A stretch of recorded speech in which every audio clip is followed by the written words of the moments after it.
Il était une fois, il y a très longtemps, dans un village vivaient deux chasseurs. On nommait l'un Ojomo et l'autre se faisait appeler Eze. Les deux hommes étaient de très bons amis. Quand on voyait Ojomo, Eze n'était pas loin. Ils chassaient ensemble, se promenaient dans le village et très souvent mangeaient ensemble. Tous les deux n'étaient pas mariés, mais s'occupaient de leur mère, qui avait un âge avancé. Connus pour être de très bons chasseurs, ils avaient les moyens de s'occuper de leur mère respectivement. Un jour, alors que les deux amis cheminaient pour se rendre à la chasse, Ojomo arrêta son ami et dit: « Mon cher ami, il y a quelque chose qui me dérange depuis un long moment maintenant.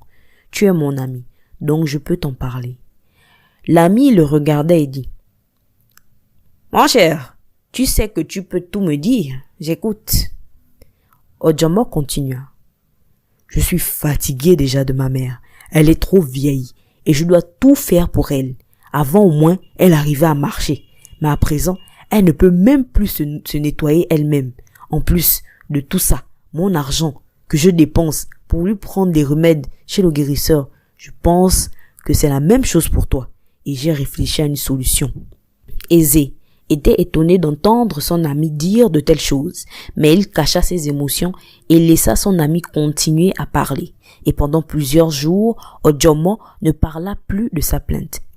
Une matinée, il arrêta son ami à nouveau.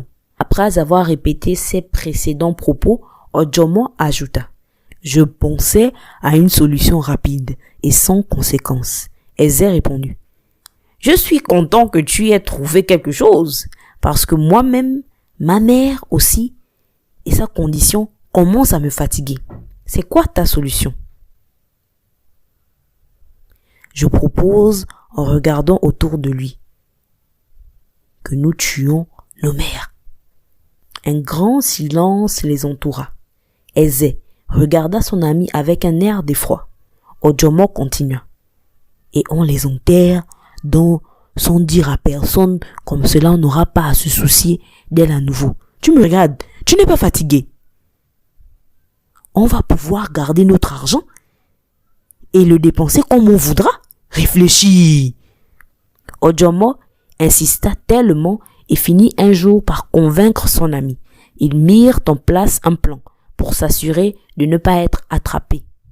Ils avaient convenu qu'ils devaient tuer leur mère au petit matin, avant le départ des fermiers pour le champ, et devaient par la suite retirer du sang de leur mère pour le déverser dans le cours d'eau qui passait près de leurs cases respectives, pour signaler à l'autre qu'ils avaient déjà accompli leur besogne. Le matin du plan, Ojomo s'empressa d'exécuter son plan avant le réveil de sa mère. Il versa le contenu de sa calebasse dans la rivière qui donnait chez son ami. Il se rendit alors de l'autre côté pour vérifier le signal venant de son ami. Pendant ce temps, Eze réfléchissait sans cesse. Il n'était pas prêt à sacrifier sa mère, celle-là même qu'il avait élevée, juste pour des biens et du confort. Sa mère se réveilla et lui demanda de l'eau. Après avoir bu, elle le remercia d'avoir toujours été un bon fils et lui accorda toute sa bénédiction. Après cela, elle mourut le cœur apaisé. Après un long moment de silence, Eze se rappela alors son plan et fin de verser une eau identique au sang dans la rivière qui donnait chez son ami. Ojomo s'impatientait et craignait que son ami allait se désister. Mais en voulant retourner à sa case, il vit la coloration parcourir la rivière tout entière. Il était alors content. « Ah, je pensais que Eze devait me faire un mauvais coup. Il est trop affectueux. » Après la disparition des deux mères, les deux amis continuèrent à se voir et passer du temps ensemble, comme auparavant. Un jour, Eze et Ojomo arrivèrent dans le lieu où ils avaient placé leur piège. Ojomo se rendit vers un de ces pièges où il entendait des bruits. « Je pense que ça doit être une grosse gazelle. Tu entends le bruit là? J'arrive. » Ojomo s'exclama et s'en alla. En arrivant à l'endroit, il vit une vieille gazelle, mais bien grosse. Elle le regarda et dit: « Ne me tue pas, s'il te plaît. Aie au moins pitié de moi. » Ojomo n'écouta pas et lança sa lance. Dès que la gazelle fut touchée par la lance, elle se transforma en humain. C'était sa défunte mère et elle lui dit: « Tu es vraiment un fils ingrat. » Ojomo n'en revenait pas. Il poussa un cri et tomba. À son réveil, il était plongé dans le noir total, dans la case d'Ézé.